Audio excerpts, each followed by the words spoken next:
afternoon. We have a lot of ground to cover, so we're going to spin through this, so we may have to cut it a little bit short. If you keep your questions short and to the point, we will keep our answers short and to the point, but please bear with us. We have a video call at the White House right after this, and thank you also, folks, for doing this at noon instead of 1.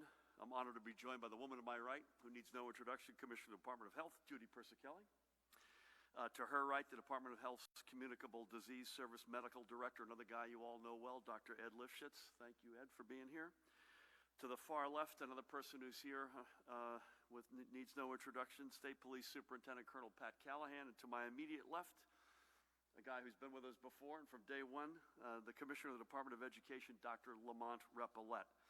To Jared Maples, who runs Homeland Security and Preparedness.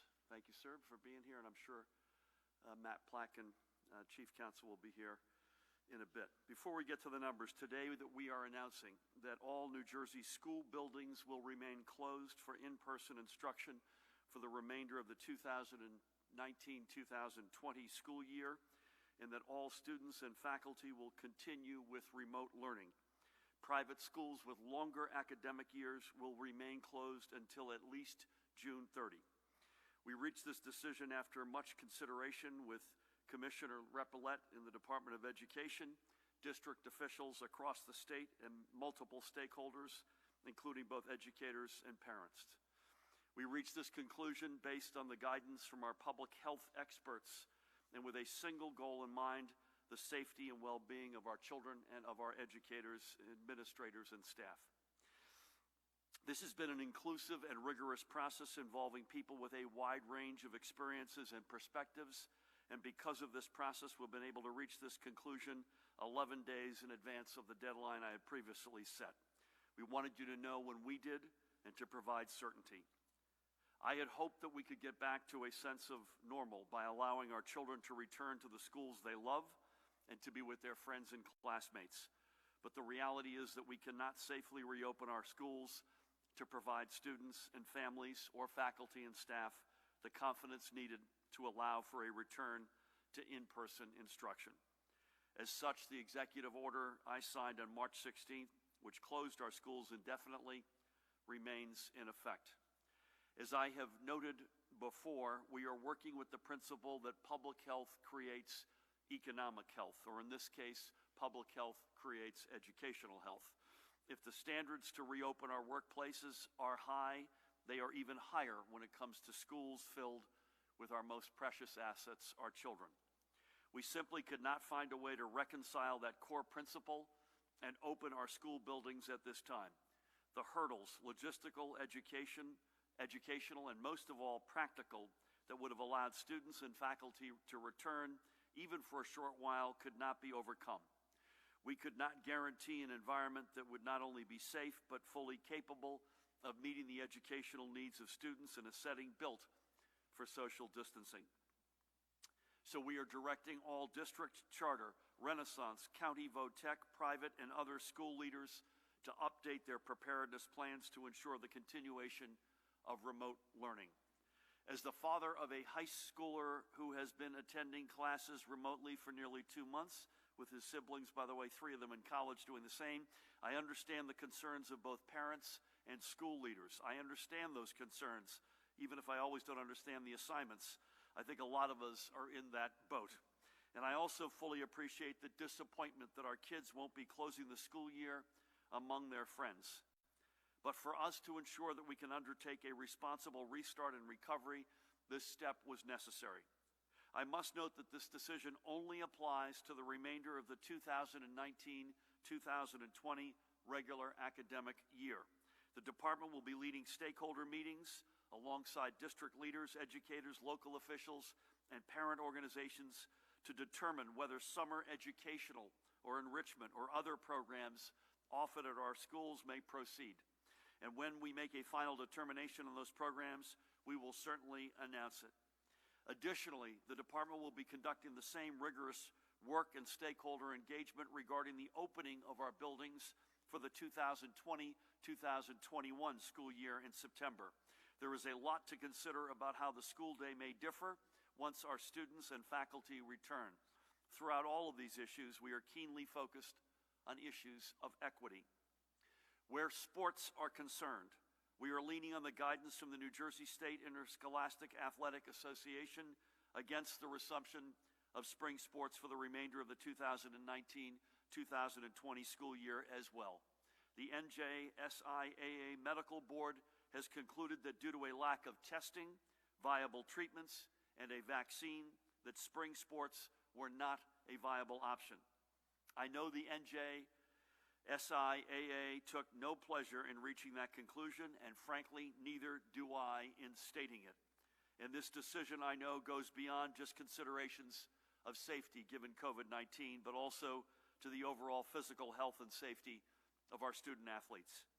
I also know that our graduating seniors were looking forward to their proms and walking across the stage to receive their diplomas in front of their families and friends. I still want to see them have those opportunities, and we will also work with districts on safe and creative ways to give the class of 2020 a proper send-off to their bright futures. I want to thank every parent, grandparent, or guardian who has been juggling everything else in their life on top of being their child's at-home educator. I know it hasn't been easy, but I also know that you have been extraordinary. And I thank our educators, staff, and administrators, the best in the United States of America, who have performed heroically with little time to prepare for this uncharted path. You continually prove why New Jersey has the best public schools in the United States of America. We can also announce that the department has already applied for $310 million in federal assistance for our schools, which we are entitled to, and of which at least roughly $280 million would flow to our schools to help them cover the costs of purchasing educational technology, cleaning and sanitizing their buildings, and ensuring support services for students who require them, among other costs. I know Commissioner Repillette will have more to say on this. But to every student, we want you to be safe. We want you to be healthy. We want you to continue your educational journey wherever it takes you. And to ensure all of these things, we have to take this step. Additionally, today I am signing an executive order that lays bare the severity of the financial crisis we face because of COVID-19, from both plummeting state revenues due to the near total shutdown of our economy and the skyrocketing costs of fighting this pandemic. I am rescinding the executive order I signed on June 30th, 2019, which directed State Treasurer Liz Moya to achieve a $1.276 billion surplus by the end of this current fiscal year. Absent significant outside assistance, this is no longer feasible. No administration, and I mean no one, has been as committed to restoring our state's fiscal foundation than ours. We have spent the past 2+ years working nonstop to build surpluses and put money aside for a rainy day. We've reduced reliance on one-shots to historic lows and have made unprecedented pension contributions while working in partnership with our public workers to reduce healthcare costs for 2 consecutive years. At the same time, we've made significant new investments in our schools, in direct property tax relief, in mass transit, and in any number of vital programs that serve millions of New Jerseyans each and every day. But right now, it's pouring. We are on the brink of having to make very tough and, quite frankly, very unpalatable decisions regarding each of these areas and more. And we need to have these funds as a safeguard should direct federal assistance to our state fail to surface. And today, I will also be vetoing numerous bills the legislature sent to my desk to appropriate money to any number of causes and programs. I don't want to veto them, but given our current fiscal situation, I have no other choice. These discussions aren't just happening here in New Jersey either. They're happening across the nation. We need the federal government to step forward with significant investment in our states, both red and blue, to prevent our recovery from being held back because we cannot fund it. Every governor shut his or her state's economy to combat COVID-19. We all will feel the devastating impact of this necessary but costly action. Across the country, cuts to critical services are inevitable, and bankruptcy is not an option. This is not about legacy fiscal issues either. We will continue our efforts to right our financial house as we have been doing. Nor is this a bailout. This is about keeping our police and firefighters, our EMTs and paramedics, and our public health workers, our educators, and the hardworking folks processing a mountain of unemployment claims, among so many others, on the job and working to get us through this. A fiscal disaster is not months away. These decisions will be on our doorstep in literally just a few weeks. Congress needs to act, and act now.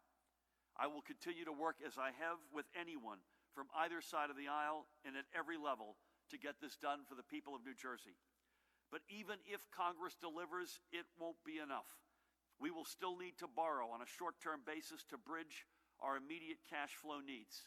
For weeks, I have been working collaboratively with the legislature to provide our administration this authority, and I ask them today, and I ask you to ask them today to pass this legislation swiftly so our frontline responders can breathe a little easier. Even Warren Buffett said this weekend, this is a good time to borrow money.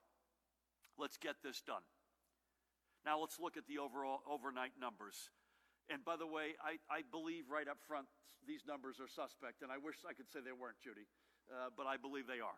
We're announcing an additional 1,621 positive test results for a statewide total of 128,269. Again, the number of new cases may be low as a result of a network outage that we had yesterday that may have prevented all cases from being processed. I hope history will prove me wrong on this, but I believe that is the case. This may also be true, sadly, for the reporting of new deaths, as we will see in a minute. Here is the graph which shows new case numbers, and even with today's likely incomplete count, we see where we still need to push down the curve.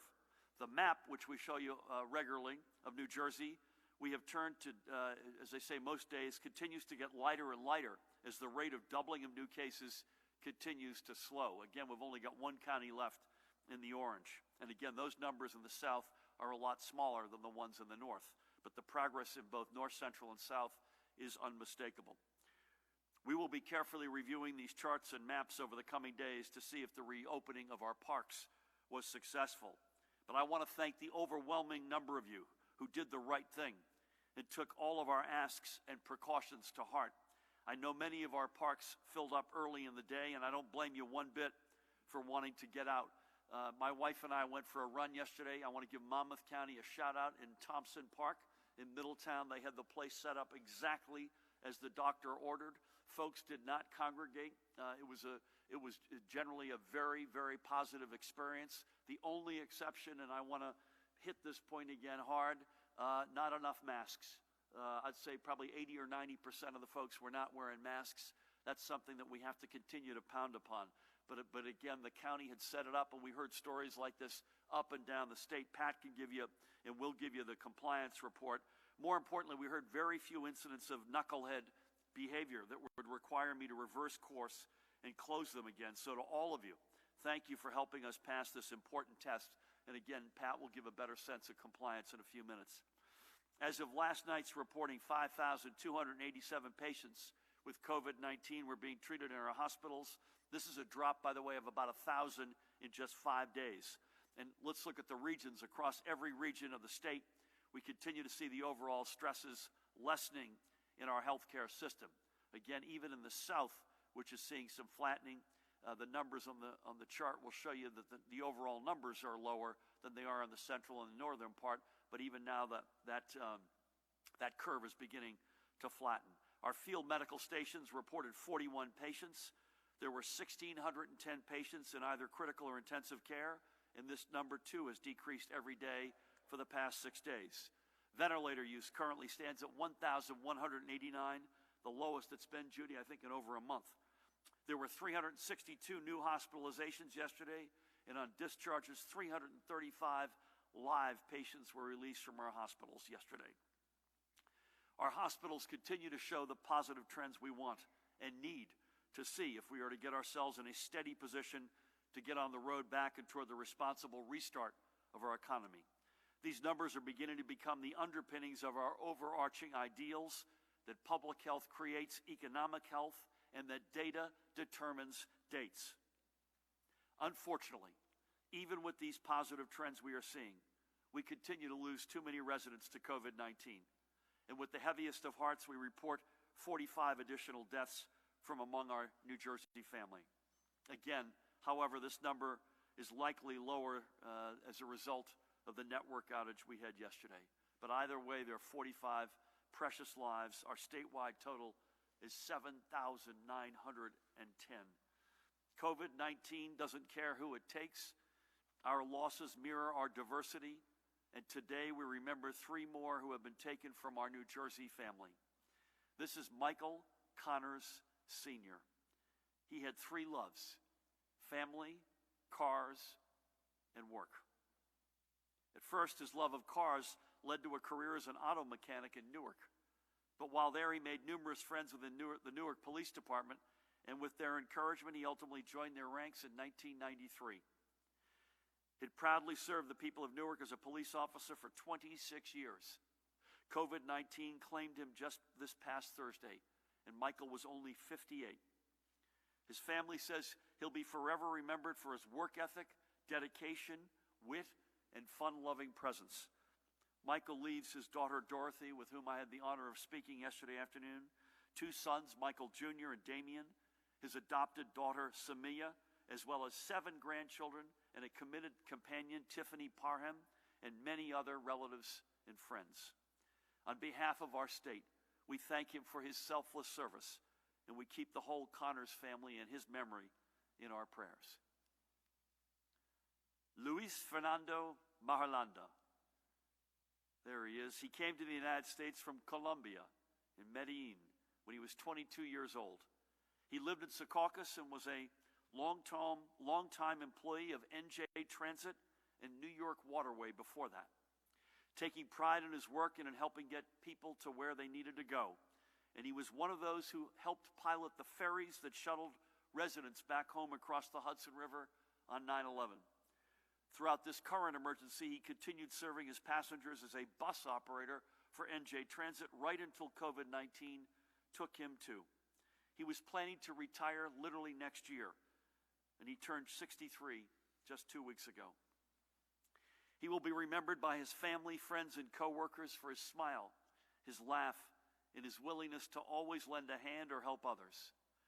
He is survived by 2 children, one of whom is his daughter, who is serving in the United States military as we speak, 2 brothers, 3 sisters, nieces, and nephews. I had the great honor to speak to one of his nieces, Kathleen Bedoya, from Montclair yesterday, and we reviewed Luis's extraordinary life.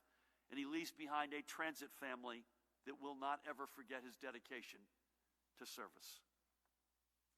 And finally, we remember George Anthony Caius of Ridgefield in Bergen County. He was known affectionately as Georgie and was only 27 years old when he passed on Friday. Georgie had Down syndrome, and while he could not communicate verbally, he would always show his love by showering the people he knew with hugs and kisses. He loved music and took special joy in watching his sister's dance recitals, where he would get lost in the music. He also loved to eat, and his mom said the best Christmas present she could give him would be a rump roast. My kind of guy. He loved Sesame Street's Elmo and Disney's Mickey Mouse too, as you can see. And he even had the chance to meet the Mick. He brought joy to his family and everyone he touched. Georgie is survived by his parents, Anna. I spoke with his mom yesterday, and that was as tough as it gets, as you can imagine. His dad, Bernardo, his sister, Alexandra, both of his grandmothers, and many more aunts, uncles, and cousins. And by the way, beyond the tragedy of Georgie's passing, which is unspeakable, there's been a lot of challenges in that household, including one of his grandmothers having a stroke on Valentine's Day. So they've been dealing not only with the awfulness of COVID-19 and losing Georgie, but also other health care challenges. He was a special, by every measure, and bright spirit, and he was taken from us all too soon. May God bless the memory of that guy, and may his memory bless all of us. These are the faces, some of the faces, that COVID-19 has taken. They are among the thousands of names that we will remember. And they are the people for whom we will continue our work to defeat this virus. It's why we will keep up with our social distancing even when we begin the process of restart and recovery. This weekend, we saw that so many of you understand how this works, and we thank you for keeping your distances, and please, your face coverings. We need to see more of them, by the way, even when you didn't want to do either of those. But there are others who went to our parks or headed into downtown streets who need to be reminded why we should be wearing face coverings and staying away from each other, and for whom we need to be role models. Social distancing right now is the only proven COVID-19 prevention. I would add face masks to that. There are no recognized treatments yet, and there is no cure. There's no vaccine yet. There is only social distancing, and a face covering is about you, if you are asymptomatic, lowering your chances of spreading the virus to others. That covering blocks you from potentially sending infected droplets into the air to impact others, including potentially your loved ones. So again, thank you for what was overall a very positive weekend. Now let's step it up, let's keep it up, and together we will win this. This morning, I want to say that we had the first meeting of our Reopening and Recovery Commission, and it was Judy and I were on it along with others of our team. I thought it was an excellent discussion. It's an extraordinary group of people. And on that call, chaired by the way, President Emeritus of Princeton University, Shirley Tillman, and CEO of Merck & Co., Ken Frazier.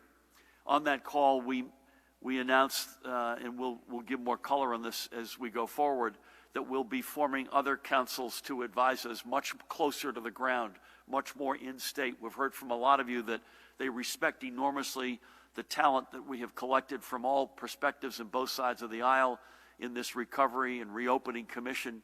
But we also need tactical, very close to the ground help, and we'll be forming councils in that respect as well. Finally, I want to give a couple of well-deserved shout-outs to some folks around the state who have similarly stepped up during this emergency. First, I want to give a huge thanks to the Palestinian American Community Center in Clifton, which has been working throughout this emergency to support its entire community. The PAC, as it's known, has always been an active organization, and they've kicked into overdrive, delivering 400 meals Monday to Friday to families in their area and distributing 400 food baskets to hospitals and senior citizen centers and to police, firefighters, and EMTs. The PAC has distributed as well 15,000 masks, 50,000 pairs of gloves, 1,200 cans of disinfectant spray, and 1,000 bottles of hand sanitizer. And it's been holding regular webinars to keep the community informed about COVID-19 and how we can defeat it. Our state's greatest strength is our tremendous diversity. We are truly one big family pulling together. So to everyone at the PAC, New Jersey, thanks you. And finally, we want to give a shout out to Collingswood's Patrick Rodeo, who yesterday ran 20.20 miles to raise money to pay for high school yearbooks for students who cannot afford them on their own. From his run through Knight Park yesterday, he raised more than $3,000. Given today's announcement about schools and this school year, this act takes on greater meaning. For some students in Collingswood, the yearbook will be their bank of memories of a school year that was unlike any other. Because of Patrick, they'll now be able to hold those memories. So to you, Pat, Collingswood, and New Jersey, we thank you.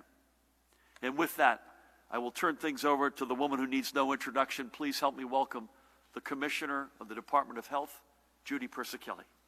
Thank you, Governor, and good afternoon.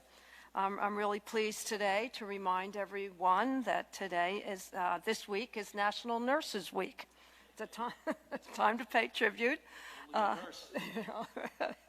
Time to pay tribute to and thank New Jersey's 170,000 nurses for the work that they do every day to protect and save lives. They are caring for COVID-19 patients in our hospitals, our critical care units, our field medical stations, and our alternative care sites. They are assisting the residents of our state psychiatric hospitals, our nursing homes, and assisted living facilities. They are working at our testing sites, and they are helping our local health departments. The work they've been performing has been challenging, to say the least. As a nurse, I do know that it's one of the hardest jobs, and their bravery and services during this time has demonstrated that there is nothing that will hold them back from saving lives in New Jersey. They run into the fire, not away from it. This year's theme of National Nurses Week is compassion, expertise, and trust. People just trust nurses. They are a part of the heart and soul of our healthcare system. So when you see a nurse, do me a favor, do them a favor, and say thank you. Thank you to them for all the work that they do. Last evening, our hospitals reported 5,287 hospitalizations of COVID-19 individuals. This number, as the governor has reported, is on a steady decline. There are 1,610 individuals in critical care. 74% of those patients are on ventilators, significantly down from that high of 97% 2 weeks ago. 2 hospitals in the central region were on divert status last evening. No hospitals in the south or the north. 395 individuals have been treated in our field medical stations, and our hotel in Secaucus is currently reporting 64 guests.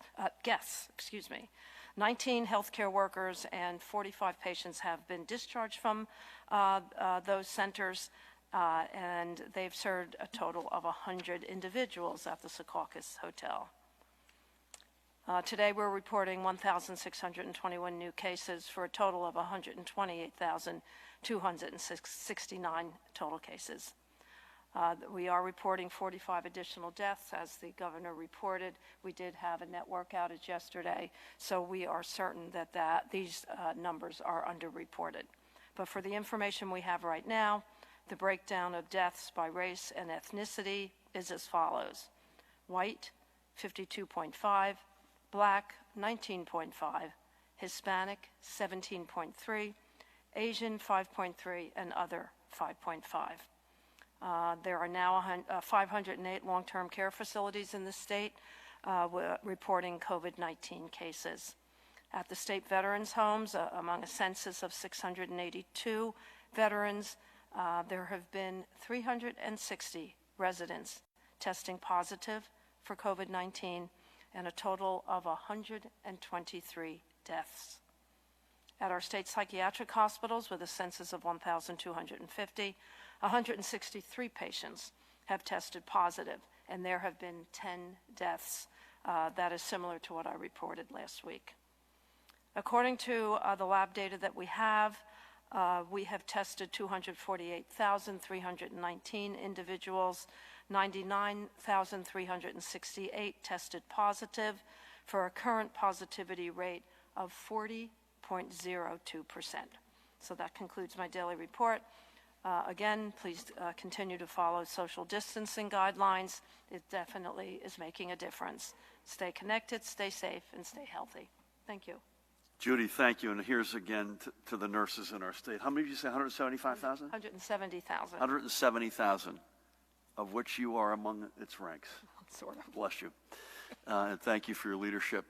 Obviously, reporting a lot today. By the way, the top 6 counties remain in terms of positives as they have been. I don't think the overnight, we're not as confident in the overnight data, so I won't spend any time on that. Positivity, again, continues to drift down.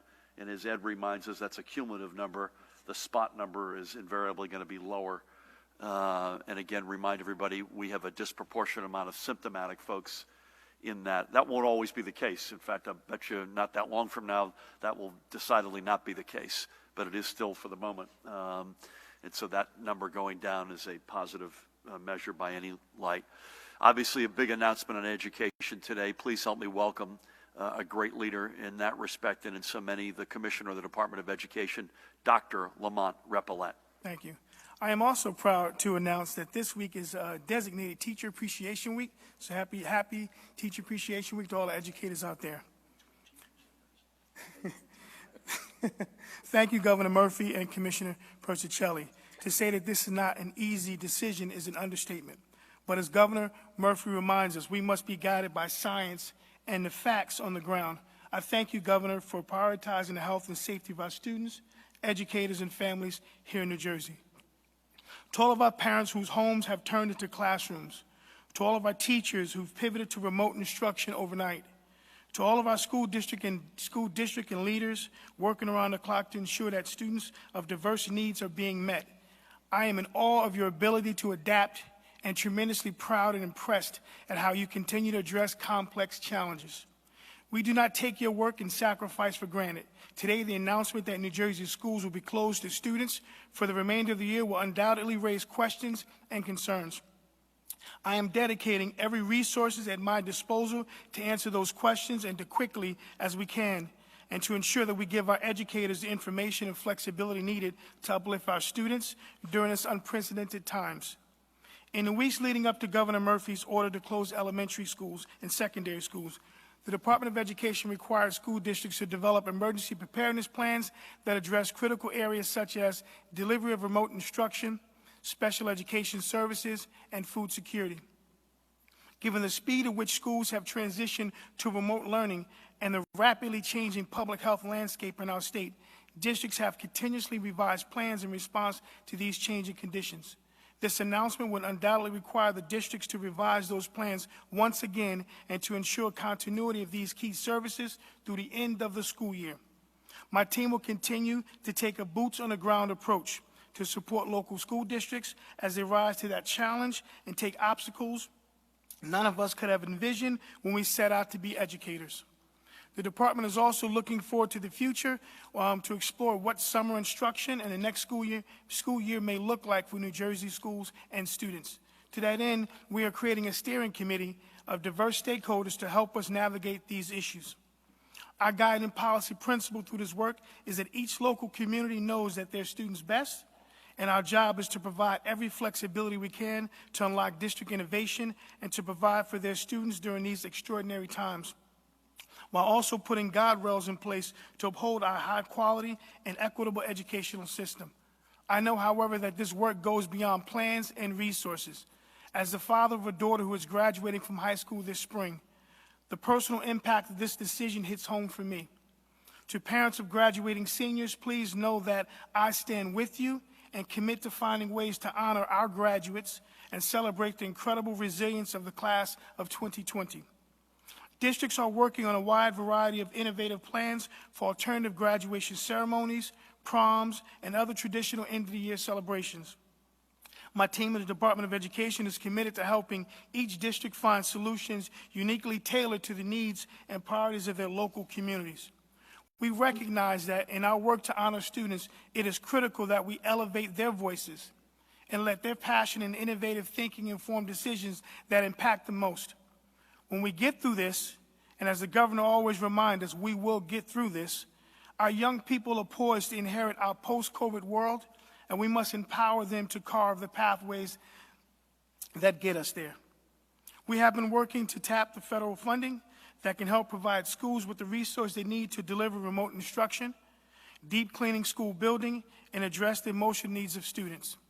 To that end, the department recently applied for $310 million in federal funding through the Elementary and Secondary School Emergency Relief Fund, which is part of the CARES Act.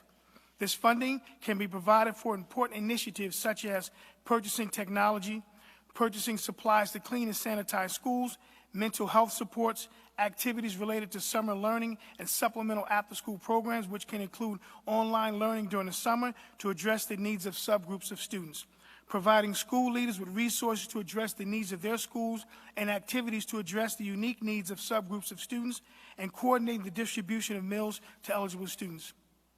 It is important to know that school districts will have a great deal of local discretion in how they use these funds to best benefit their students. Finally, I would like to express my gratitude to Governor Murphy, as always, for his leadership. Unprecedented times calls for unprecedented acts of leadership and humanity. We are in totally uncharted waters, facing the kinds of decisions and challenges we never imagined, and you continue, Governor, to make those tough choices to protect New Jersey students and educators. Thank you, as always, for your resolute leadership, boss. Lamont, thank you for yours as well, and I know this was not an easy call. For you, for Judy, for me, for any of us, including at a very personal level, as you point out. You got a high school senior in your house, and And I've taken an enormous amount of, and I know you have as well, we all have input and incomings from parents and educators and kids themselves, and particular sympathy and deep sympathy for the seniors. And I'd say yet again, the seniors who participate in something after school, particularly sports, it's not what any of us signed up for. And so it's with in some respects, a heavy heart, but we have no choice in this. This is not a decision that's been made based on emotions. This is based on the hard science. And so thank you for your leadership at every step of the way, Lamont. Deep appreciation. Before we throw it to questions, I'm going to ask you each to keep it to 1 or 2 each, because we're up against it a little bit, and I apologize for that. We're normally more expansive, but we're on the clock today. Pat Callahan, thank you for your leadership. Anything you got on compliance, in particular compliance today, I think is on everyone's mind. Compliance, PPE, infrastructure, other matters. Thank you. Thank you, Governor. Good afternoon. I'll start with the weekend with regards to the parks. Certainly overwhelming compliance there. We had Chief Amanda Smith, who's the Chief of Police for the Park Police under DEP, was in direct contact with the Rock over the weekend. Although they hit capacity early, as the Governor said, really no EO violations issued there. A few parking summonses for those folks who parked outside where they shouldn't once the parking lot was full. But really overwhelming compliance. The shore towns saw an influx of both vehicular and foot traffic. There was a few extra drawbridge openings, I know, in Seabright, which caused a little bit of traffic because the recreational boating was kind of through the roof. I also had a call yesterday morning with all police chiefs from the entire state, and again from Sussex to Cape May, just overwhelming compliance on what everybody knows were 2 gorgeous days. With regards to the EO violations, Newark issued 210 and closed 17 businesses. In Elizabeth, a homeowner was cited for having more than 10 subjects at his house for a party. In Bridgewater, a woman who was in a rehabilitation facility refused commands by the nurses to get back to the COVID floor for cohorting, and she spit on her hands and wiped the medical equipment with the saliva that she had spit. In East Hanover, an employee at a gas station was cited for not wearing a mask and social distancing. In Mount Olive, a subject was cited for being at a closed basketball court. In Patterson, a subject was cited for an EO violation for not wearing a mask and not social distancing. Patterson store owner was cited for the second time for having a non-essential furniture store open. Rahway, two subjects were cited for having a large party. East Orange, two subjects cited for failure to socially distance. In Roselle, a non-essential beauty supply store owner was cited. In North Bergen, a non-essential business, a car wash was cited, vehicle detail. And in Secaucus, a subject who was initially arrested for shoplifting at a Home Depot stated to have coronavirus and coughed on the officers involved. But again, for 2 beautiful days, overwhelming compliance, I think, as the governor said, leads us to hopefully that continues, and we are monitoring it as we move forward. And I will just close with saying God bless all our nurses. Thanks, Gov. God bless our nurses and our teachers. I got them on both sides of me here. Pat, thank you, and again, deep appreciation to everybody out there who really did the right thing, and I saw it with my own eyes, and all of us were anecdotally. Department of Environmental Protection Commissioner Catherine McCabe, I want to give a big shout out. She and I spoke on Saturday night. We exchanged last night. Her people were out there. Pat's folks were out there. As I mentioned earlier, in my county, counties up and down the state were really doing the right thing, and most importantly, you all were doing the right thing. We got to come back to you on masks. I'm a big believer that that's something we need to be more, I'm not going to use the word forceful, but that's a game changer. And again, the faster we break the back of this sucker, the faster we'll be able to get back into business. But I will say this, the overwhelmingly good compliant behavior I mentioned on I think Thursday and Friday, and I know on Saturday, that the behavior that you all showed everybody this weekend is going to give us more degrees of freedom in terms of decisions that are not just outdoor decisions, but also other decisions down the road. Most importantly, because through that behavior, the curves continue to come down. I was criticized by someone, a legislator, for using the word knucklehead. So I looked it up for myself, and in the definition is a stupid, bumbling, inept person, which I think is with all due respect, quite consistent with some of the behavior. Martell, we're going to start over here, with some of the behavior, Pat, that you have highlighted. But I was given two alternatives to consider, not by that person, by the way, blockhead or numbskull. I like knucklehead because I think we started there, it's got 3 syllables, it's got a little bit more oomph. But to the legislator who raised that, that's the point. That's the point. Overwhelmingly, folks are doing the right things, but for the very small minority who are not, they need to be called out. That's why we're doing it. So hats off to everybody out there. So impressive in the compliance. Again, we're going to ask you to keep this short. John, welcome back. We're going to start with you. Hold on one second. There we go. Martell, thank you. You're going to be with our mic today. The school's order, talk about colleges and universities, daycare centers, how are they fitting into this? What metrics will you be using to think about September reopening, and can you talk about how the reopening of schools is linked to the general reopening of businesses in the state in general? And on borrowing, is this the Fed bill you're talking about borrowing, or is it new market borrowing to do short-term expenses? So the borrowing is the Fed for the time being, because the private markets are not hospitable at the moment, to say the least, even though the equity market shows sort of these bounces one day to the next. Nothing new to report on daycare, to the best of my knowledge, or higher ed. Is that correct, Matt? Daycares will continue to operate under Executive Order 110, which has the emergency daycare system. And just on the bill itself, it authorizes both private and Fed borrowing. And metrics, bear with us on that.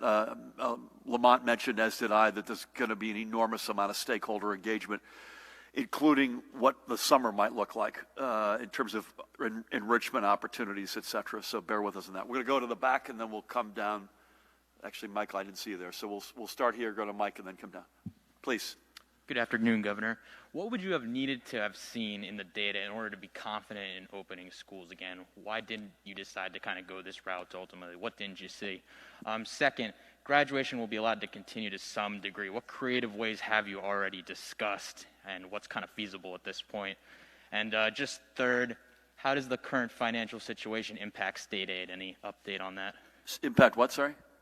Impact state aid, how much schools are getting. Yeah, so to be determined on the last question, but everything will get crushed. And I'm more worried right now about manpower. And state aid, in fact, has an indirect impact on manpower within our education system.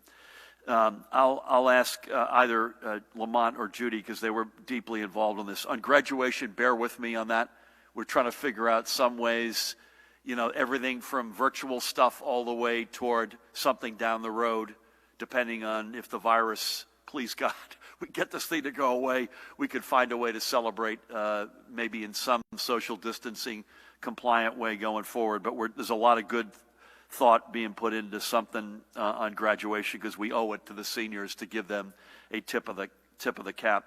I would just say the NJ.SIAA, I think, even though that was directed at sports, I think you can make that statement more broadly. You've got a balance of the school year beyond May 15th of what looks like about 5 weeks for most schools, I think, Lamont. And you've got real healthcare issues, and what we would need to prepare to make that school reality compliant with social distancing. We don't have therapeutics or a vaccine. We've got big intergenerational concerns, even though this has been very benign with kids. I think the experts to my right would suggest that there's unwitting asymptomatic passage of this that any of us have our arms around yet. And so for all of the above reasons, it felt like a bridge too far. I believe this is true, and Matt may correct me if I'm wrong here, or Mahan, who's been studying this. I believe we're state number 46 to close for the balance of the year. It was 43 on Thursday. New York has is that sound right, Lamont? New York is now shut for the balance, remote only. Connecticut, I believe, is doing something similar. So we're not exactly George Washington here, but we did want to give this every shot we could, in particular for the seniors. And it just feels like a bridge too far. Anything you want to add to this, Lamont? Microphone? I think the governor's correct. I think we need to get more information on social distancing. I think as they provide the standard or minimum guidelines that we have. So right now there has been, as the governor mentioned, there's been a variety of ideas tossed out, whether it's to have the have a graduation in August, to have virtual graduations. I think it's more of an individualized decision. However, we're going to continue to work with the Department of Health to really kind of ascertain more standards, I think, for opening schools or doing anything that has to do with social distancing. If we think there's something fun we can do at a state level, sign us up. That's healthy and compliant. Anything you want to add on schools? Yeah, I think we have to realize, and I get these questions as well, it doesn't seem like children are getting hit as hard, but they can still be carriers. And I think you mentioned the intergenerational homes, and we have to be concerned about safeguarding everyone. So, another 5 weeks does not seem like to do that and a stretch too far when you're balancing that with the risk of more people getting contacted with COVID positive individuals. And we're looking at the epidemiology every day. We track new COVID cases, cumulative cases, hospitalizations of COVID-19 patients, hospitalizations into critical care, overall hospital availability. So we're tracking the extent of the disease every day, and although we see it coming down, we still have over 5,000 individuals in our hospitals ill enough to be hospitalized with COVID-19. If you, and by the way, I read Jersey papers every day, so don't be offended by my citing a New York paper. And I'm probably the last person who reads it. Actually, Judy and I established we're the last two people who read a physical print version. But above the fold, New York Times today, if you haven't read it, why does COVID hit you? Where does it hit? Why does it hit? The amount of unknown and open questions, particularly in the epidemiological front, Ed, sorry to practice without a license, is long. This is among experts, and so the view that we have taken, if one other way to put it is, we're going to know a lot more a month from now, 2 months from now, 3 months from now than we know today, inevitably. Please. Question about access to technology for education. We've heard from some families, even if they have received a computer from their district, they have multiple kids at home and they're having to share. Any plans to quickly resolve that? I understand that with the federal aid, that can pay for some of that, but how quickly do you think that that might come through? And in terms of requirements to move ahead to the next grade, will any of those requirements be relaxed or adjusted because of this situation to move up? Lamont, do you want to hit both of those? The federal money that you talked about, you and I talked about as part of the technology answer, I think, right? Well, I'm proud to say that I guess the number of districts or students that did not have access to technology had decreased about 15,000. So districts are every day working on that, using their federal funds. They currently have Title I funds, using their general funds that they have, knowing the fact that they can get money from the CARES Act allows them now to spend money, because as the governor said, this is the rainy day. So they are preparing for that. So we're very encouraged to see that digital divide will be lessened as we move towards September. And in regards to what the second question was? Requirements, any loosening or changing? Oh, yeah, so we're currently working with districts right now to put some guidelines. I mean, and so people think and ask, why aren't we giving our directives? Because there's individual districts and there's different needs, different grading policies that they have with their own policies and regulations within their district. So what we're doing right now is just having communication and conversation with them to really kind of come up with a concrete guideline set. You know, because some districts are doing pass-fail, some districts are doing alphabet, some districts are doing whatever their board policy states in regards to their retention, that's what they're going to follow. But we're encouraged to really work with them to provide guidelines. Thank you. Let's go. Mike, is that you? I can't even see you there behind that mask. Go ahead. Thanks, Governor. Good afternoon. I wonder, with summer coming up, what you can say the state will do about beaches that try to restrict their access to residents only. And with schools staying closed now, is it safe to assume that casinos will also be closed at least through June 30th, or have you made a decision about casinos at this point? Was that implying that the correlation between whether or not our kids are in school or casinos? Or? Unintentionally, if it seemed that. I'm not a lawyer. I'm going to practice without a license. I said this, I believe, last week, so this is not my call. This is a legal call. I believe communities cannot restrict, or not allowed legally to restrict to just their residents. Is that correct, Matt? Yeah, that is. He's giving me the nod. But as a general matter, notwithstanding a beach decision may be a local decision, bear with us because we think some guidance may make sense here. In fact, we're certain it will make sense. We're encouraged by the compliance over the weekend with the state and county parks. That's a good thing. One of the particular striking elements in seeing it with my own eyes, and Pat referred to this as well, was limiting parking to 50% as an example. That may well be a smart, as folks, as communities think about how many day tickets or monthly passes they're going to sell. Maybe there's something on the capacity side that speaks to that. But bear with us on that. We're not making any news today on beaches yet, but we do think some general guidance, even though the decision may be local, with the exception of, say, Island Beach State Park, which is the state's. We think some guidance is in order, so bear with us. And nothing new on casinos. I think we have sort of a ring of decisions to make, and out of doors decisions, to us at least, feel like they are in the early stages of decisions we can make. Indoor, compact, we're all aggregated together decisions are going to be more difficult to make. Let's go, we'll do Nikita, is that you? And then we'll come down to Dave and go back to Ian. Please. Hi, Governor. So I just have a couple of questions about the R&R Commission. Can you either speak up or get closer, Mahan? Sure. Martel? So I have a couple of questions about the R&R Commission. Are its members going to be required to file financial disclosures, and will they be given government emails? And regardless of the answer to that last one, will communications that they send on personal lines like cell phones be subject to disclosure under OPRA? Is that it? I have no idea. Do you have anything you want to add? Because it's an ad hoc commission that is created by the governor, these are the commission members are serving in their personal capacities. They're not subject to the same ethics and disclosure laws, and there's a long history of this. We can walk you through it offline, Nikita.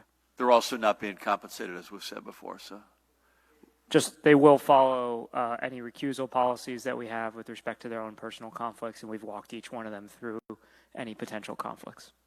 Thank you. Hey, Dave. Hi, Governor. So on the fiscal disaster that you were talking about, you had mentioned you're vetoing bills. Which ones are you vetoing? How likely do you think we'll have layoffs? And what kinds of state programs do you think will be eliminated or cut back significantly? And then on the whole issue of schools, I know the commissioner mentioned there's a committee that's being put together or has been put together to look at metrics about reopening summer school possibly, and then obviously in the fall. And you had mentioned, Governor, stay tuned, we'll give you more details. Could you talk maybe just in general terms about the kinds of stuff you're going to be looking at? Because you've got classrooms, school buses, lunchroom, especially younger kids, fighting, pulling masks off each other. That's going to be rough, I would think. On the vetoes, we'll come back to you with the specific list, but they fall into a couple of categories, Dave. One is, which I think is the biggest number, bills that had been introduced, and subsequently there have been cleanup bills that I've already signed, so that these were no longer the gating reality. We had already worked with the legislature to clean it up. Secondly, second category would be some bills where we believe the feds either are or will fund. As an example, Lamont referenced the CARES Act, that we can get the money out of the feds so that we don't need to spend our precious remaining coins. Third category would be, it's a noble notion, but we can't possibly execute on it fast enough to deal with the crisis before us. So, in other words, it's a good idea, but it's going to take too long to execute to address the here and now challenge that it was intended for. And then the last category, and there are only a couple, and I don't make light of this, we just don't have the money. So they're completely well intentioned. In a normal time, up until a few months ago, these are things that we would have clearly entertained, but we just don't have the shekels right now to do that. I can't give you any more color on eliminations, cutbacks, layoffs, but they will be large scale. I just don't. I'm not saying that with any joy. We'll have no choice. And again, I pray that both we get very good interpretation of the CARES Act, which we may get later on today.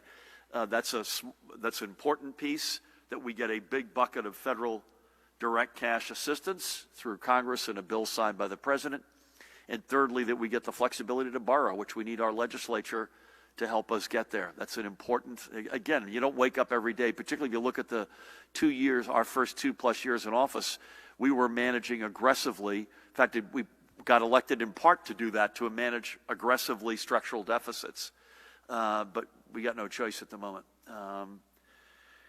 And Lamont, I'm not sure if you want to add anything in terms of the deliberations you'll be expecting. Yeah. So as a member of the Council of Chief State School Officers, all the commissioners throughout the country, there's a framework they put for best practices and guidelines. We'll be working off that framework and really kind of flushing it out more and make it tailored to New Jersey. Those guidelines, one is continuity of learning, which is reopening schools, including summer learning, conditions for learning, so talking about the safety, leadership and planning, and policy and funding. So those are the 4 areas, broad areas that we'll be looking at using that framework that's predicated on best practices. That's also part of the consortium of commissioners throughout the country. Thank you. Martell, let's hit Ian here. Governor, while a portion of our student population has adapted to schooling remotely online, are you concerned about the estimated 90,000 children in the state with no internet access at home? What will New Jersey do to keep these kids from falling behind? Commissioner Persicelli, how soon can New Jersey start asymptomatic testing for residents to get a clear picture of how the virus is spread? And why aren't all the residents and staff at Andover Subacute getting tested after it's become clear the virus was prevalent there? And when is the official report on the investigation there going to get released? Finally, what % of the total deaths reported are attributed to long-term care facilities? Thank you. I think Lamont is acutely concerned about folks. I think we've addressed this, but from day one, I know I am, and I know he is concerned about, we deliberately took, recognizing we have over 600 school districts, we took deliberately a couple more days to bring this to a close, to go remote only, in part due to food security, remote learning generally, and specifically access to devices. That's why, as an example, you had the 30-day in advance print the school program out that Lamont had worked through with a variety of the districts. So this is this is not ideal. It is not ideal. I don't want anyone to think that we think this is an ideal state. We're trying to keep as many people alive as well as push forward the great public education system. Do you want to comment on that for a second before we go to the... Yes, Governor. We've been tracking this data, as the Governor mentioned, from day one. We currently have approximately in the public school system 1.4 million students. We've surveyed our over 520-something plus districts, and of that survey, we've been monitoring that, and districts have been updating their emergency plans, and we've noticed there's been a decrease in the number of students that do not have technology. So currently, right now, we're looking at approximately close to 90,000 students out of 1.4 million students in New Jersey that do not have access to internet access or also technology. So districts are now working on that because that's now becoming a new reality. As we look to the future, we do not know what it looks like in regards to social distancing. So districts are using the federal funds that they're going to anticipate to get from the CARES Act. They're using the title funds they currently have, and they're also looking at general funds to make sure that those basic needs of our students are being met. So they'll become kind of a basic need. I would just say on testing, Judy, I'll turn it to you, but we finally, as of the end of the week, I guess toward the weekend, we have the raw materials that we needed to be able to at least double our testing capacity. We have other allies in the fight. Rutgers, let's give them another shout out. We are right now, and I know Judy and her team are leading this, going through the sort of the rankings of where we're going to deploy those resources. That's being developed as we speak.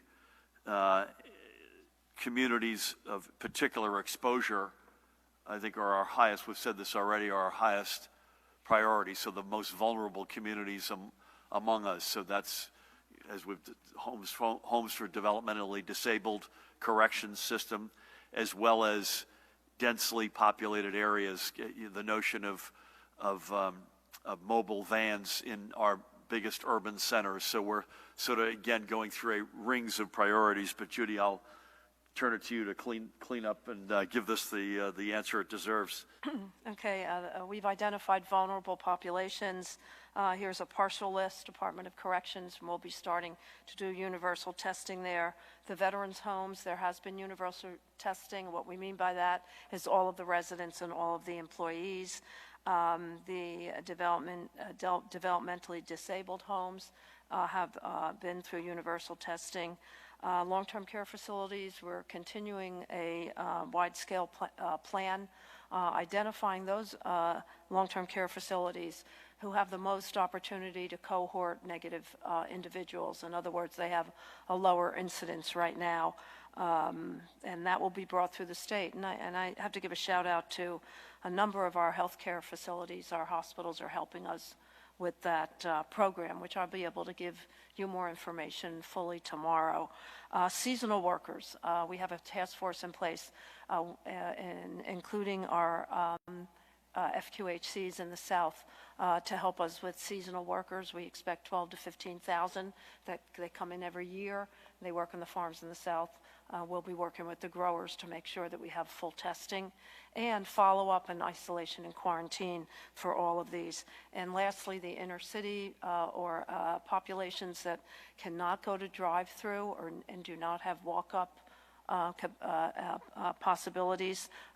We're looking at releasing vans into those communities to increase testing, and it would be primarily asymptomatic individuals, those that first and foremost have had contact with a positive COVID-19 patient individual. Did you hit long-term care? Long-term care overall, we have a complete plan for. What was the question? Was the number of fatalities? Yeah, I was looking. Do you have that? I think Ed has it's that. Right around a third of all associated deaths, confirmed deaths, are associated with long-term care facilities. Thank you. Do you have one in the back? I can barely see you, but I think it's more a statement about my eyesight. Thank you, Governor. Will the Department of Education require the equivalent of a minimum of 180 days of class instruction remotely or offer districts more flexibility on that? And then on equity for children and free and reduced lunch programs, there's really a wide range of interpretations of the March legislation on feeding these students. Some kids are being given fresh food they pick up every day or every other day, while others are being given a week's or a month's worth of processed food in boxes. Are you issuing any detailed guidance on how districts should carry out free and reduced lunch programs for the remainder of the school year? Thank you. Lamont, do you want to hit that? I guess the first question is any change to the 180-day minimum requirement? And secondly, any color on the free and reduced lunch guidance, which I guess the question is it's being interpreted broadly, whether it's intended that way or not is a question. Please. In regards to the 180-day statute, that is law, and we will continue to hold to the 180-day statute until the governor deems otherwise. As far as the food and the meals in the summer, we have been tracking that and working with them. However, we are working in close collaboration with the Department of Agriculture, and also the guidelines. So the districts are following the guidelines prescribed by the U.S. Department of Agriculture as well as our state agricultural program. We've actually observed over 200 meal sites just to make sure that that they're doing what is right and they're following those guidelines, but secondly, are they adhering to social distance and safety rules? So yes, they are meeting the minimum standards in regards to that. As you said before, each district is different based off of their needs. One thing I would say is if afterward you think there's a particular example of a district that is not complying that you've heard about. We'd love to know what that is. And we can get you offline, if that's okay. Thank you. Sir, do you have anything? No? Sir, how are you? Thank you, Governor. If businesses like supermarkets and liquor stores can implement social distancing guidelines and remain open, why can't other businesses use similar protocols? For example, if a small retail store could only allow one person in at a time, why not let them open? And on the unemployment front, over the weekend, people were having trouble accessing the website. What do you say to people who need that money but can't access? On the first question, that's on a long list of things for us to be, which we constantly do, consider and observe. Again, remember the core mantra so far is stay at home. And so then we've said, okay, on what basis can you go out reasonably? And the parks, let's put aside supermarkets and pharmacies, and et cetera, which make sense and we've talked about. And we expect those organizations, as you rightfully point out, they have to make sure that social distancing and protecting of folks is happening. We started, again, largely, overwhelmingly, because of mental health reasons. We needed to let people get out, assuming that they adhered and complied, and overwhelmingly they did. Other retail, other sort of releasing the steam, clearly on a list of considerations. We need to continue to see more progress on the healthcare curves for us to take more steps. That's not to say that this is a lifetime sentence. It's not to say it won't come at some point sooner than later, but we're just not there yet. Unemployment, the only thing I can say is we've been overwhelmed. The system, the entire state system crashed over the weekend. As we've already highlighted, we're going to come back to. We would really, I think I want to speak for Judy, I'm going to suggest Sunday, Monday, Tuesday numbers on everything we report be averaged, right? That's something we've said before, but particularly, Ed, would you agree with that? The Saturday numbers have typically been money good because they're really data that was collected on Friday. The Sunday, Monday, and Tuesday, particularly with a system crashing, adds to that. The message I would say is we understand your frustration. Stay at it. We are chopping through this. We had a big roadblock taken away on the independent contractors last week, but by virtue of catching up on the independent contractor claims, which had a big backlog, that didn't allow us to get more aggressively with the regular bread and butter claims that had come in last week. You then had the system go down, but stay with it. We deeply appreciate your patience and know that you will not lose one penny of what's coming to you. And that's probably the most important thing to say. Thank you. Sir, do you have something? No? Yep. You good? Okay. Anybody? I can't tell if someone's behind you. We're good? Okay. Matt, we'll come to you. Good afternoon. Good afternoon. Related to unemployment, Governor, thank you answered part of my question there, but our readers have been asking if you would consider having somebody from the Department of Labor attend these daily briefings to give updates given the backlog. I'm curious if that's something you've thought about. Just on schools, we've heard a lot from frustration from parents and students and officials about the time that it took to get to this. I'm just curious if you could tell us, why you waited to this point, even though it is before the May 15 deadline, given the frustration. And on Saturday, Commissioner, you said you plan to ask the National Guard to help staff nursing homes. Could you specify what steps have been taken or what will be taken and the tasks that the Guard will handle, and when they will arrive? Let me jump in on that first, on this stuff, and then, as usual, throw it to you. Yeah, we have had the commissioner here before. I think it's a good suggestion, actually. I'm not going to guarantee it, but Mahan, keep that, maybe get Rob to come in for at least a cameo. We've had him here before, but I think it's a very fair one. Listen, we said this, I think our first deadline on schools was April 17. And the pressure has been, again, I'm accepting seniors and parents of athletes, in many cases, in particular seniors who are athletes. I'm putting that group to one side because there was a lot of vocal and I think very well-intentioned pressure applied from them, and I completely get it. I'm sitting next to the dad of a senior myself, so understand it. The pressure has been far more on the other side to close sooner than make the announcement to close sooner than later. And we took a very simple And again, we beat the deadline we promised by 11 days. I want that on the record as well. But we, and the we is mostly, Lamont and his team, our team, Judy and her team, we took the decision that with each passing week, we're going to know more. I mentioned this New York Times article today. These are world's experts trying to figure out why Singapore looks like it does and some other place that feels like a lot like Singapore doesn't. And by the way, in Singapore, Judy, and your point on seasonal, I meant to say this a minute ago, on seasonal workers, that's been a big reason why they've had a flare-up for that very reason, getting that right, getting the testing right, including asymptomatic testing. So frankly, the passage of time, Matt, gives us a lot more information than we have. I can tell you right now, 3 weeks from now, we're going to know a lot more than we know today. This is an iterative, it's a war, but it's an iterative war. And because it's an elusive enemy that we're fighting, someone you can't lay your eyes on, it makes it even more challenging. I want to say one thing, and Judy can correct the record when I say this.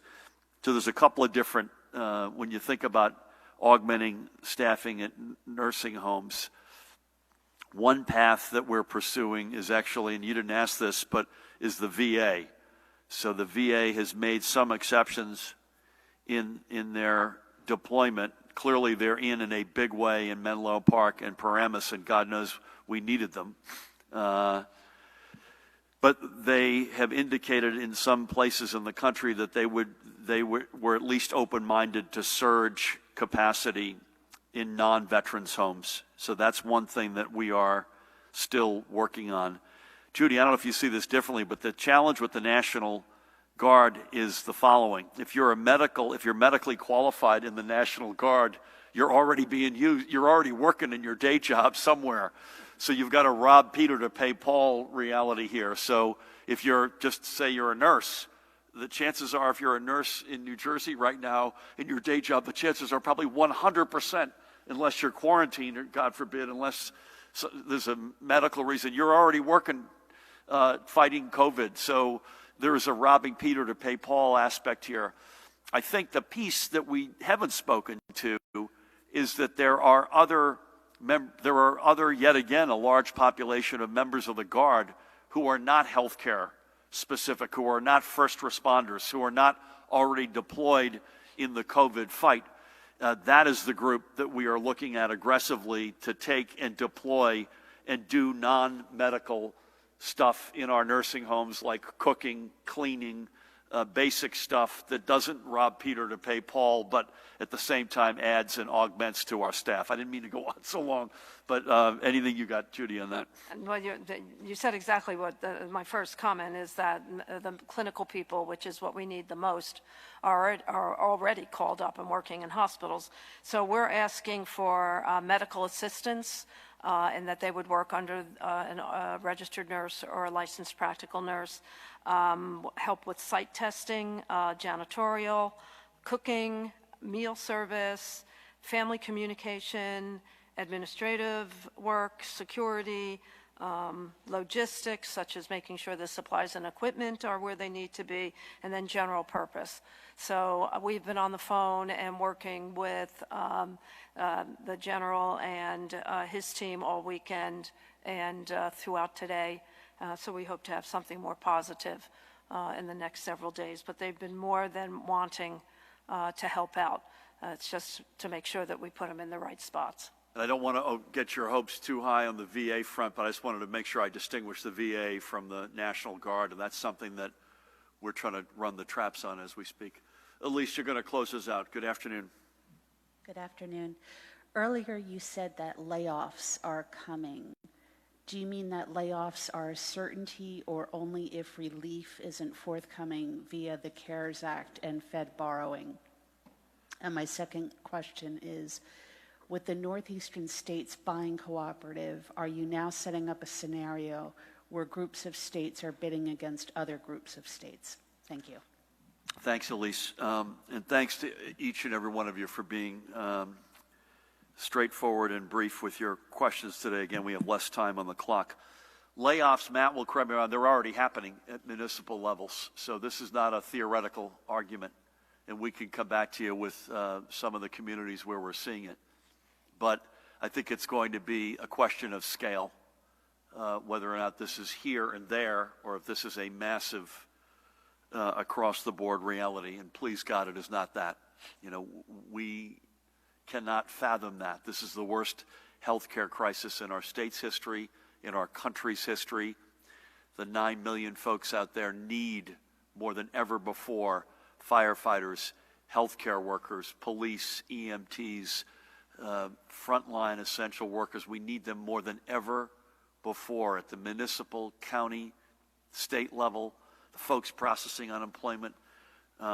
It's unfathomable to think of not just spotty reductions, but if that were to become broad scale, and that rests almost entirely and exclusively on the combination of federal assistance, most importantly in size, both interpretation of the CARES Act, but much in a bigger scale, the next wave, as well as our ability to borrow. I would say on the buying cooperative, I meant to say this earlier. I'm glad you raised it with the last question because I realized I forgot to raise it myself. We were very happy yesterday. I was very happy to participate, hosted by Governor Cuomo with several other governors. That's already happening. So the notion of one state competing with another is the case. That's the case right now. I think this is a much more adult, much more sensible way to think about it. We were having a conversation today. Remember, the sixth leg of the road to recovery is resiliency. That includes everything from addressing the racial and other socioeconomic inequities that this virus has torn open and allowed us, sadly, to see in vivid detail, but also to the very specific cold-blooded, how many ventilators do we have in stock, et cetera. And you can see the real potential implications of a buying block that includes the 7 states that have been aggregated in this regional council. You know, that aggregation of economic clout, probably, I'm going to say, with the possible exception of California, which, by the way, if it were its own country, would be the 5th or 6th largest economy in the world. That buying power, that economic power would be, you know, would rank 5, 6, 7 in the world. And so using that to our collective advantage when you sit across the table from manufacturer X or Y, that to me gives you an enormous leg up. I'd say one other thing. I think it without question advances our ability to make this stuff not just in the USA, but to make it in the region, and I hope a lot of it in New Jersey. This virus has torn open the racial and other inequities in our society for full view. It's also ripped off any masking of the enormous diminution of manufacturing capacity in this country, and we're not immune to that. New Jersey's not immune. You know, when we say that, as we've said last week, that gowns are the new ventilators, I think folks can appreciate that a ventilator, while it may not be an airplane, it's got a lot of moving parts, but gowns, for crying out loud, Judy, there's no good answer to that. And I think this regional council gives us also a leg up to say, you know what, let's have a strategy to actually make this stuff. Not just have a better negotiating position, but let's be more likely we can make it. I'm going to mask up as I conclude here. I want to thank, I forgot who gave this to me, but somebody sent this American flag mask to me, which I wear with great honor. So we will be back together tomorrow, unless you hear otherwise, at 1 p.m. in this room. This is a big decision day for us, so this decision on remote learning and education for the balance of the school year is a big one, and it's not one we take lightly. And I want to thank everybody, beginning with the commissioner, and Lamont, to you and your team, Judy, to you and Ed and your team, and the inputs that you gave, and obviously for your leadership generally, to the educators, administrators, moms and dads, kids, others who weighed in. This is this is a tough decision, but it's the right decision. I want to, again, thank everybody for being so good this weekend. Please keep that up. You've been extraordinary. The more we keep that up, the more the curves flatten, the better and sooner we can begin to really take the other steps we need to take to reopen. Again, Judy, Ed, thank you. Lamont, to you, thank you. Colonel, thank you, as always. Jared, Matt, others, thank you. God bless you all. We'll see you back here at 1 o'clock tomorrow.